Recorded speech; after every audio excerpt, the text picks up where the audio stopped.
warahmatullahi wabarakatuh. Selamat malam pemirsa TV Agara, Jumat 16 Agustus 2019.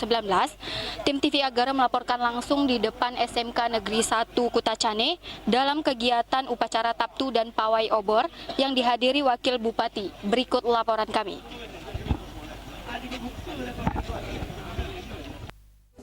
Dalam rangka menyambut Hari Ulang Tahun Republik Indonesia yang ke-74 besok hari, Kabak Kesra bekerja sama dengan Dinas Pendidikan dan Kebudayaan melaksanakan upacara Taptu dan Pawai Obor Jumat 16 Agustus 2019.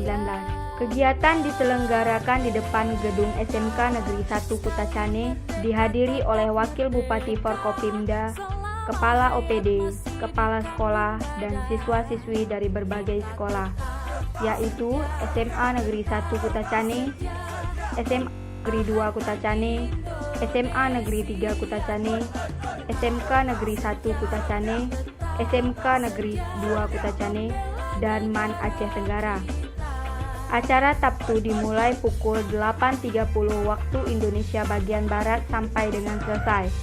Dan Pawai Obor dimulai pukul 9.30 waktu Indonesia bagian Barat sampai dengan selesai. Rute perjalanan Pawai Obor dimulai dari SMK Negeri 1 Kutacane, Kutacane Lama, Bumpang Jaya, Kutari, Kutacane Lama, Mandala, Terminal Terpadu, dan kembali ke SMK Negeri 1 Kutacane. Peserta pawai tampak bersemangat dalam mengikuti acara Pawai Obor dan berjalan dengan lancar.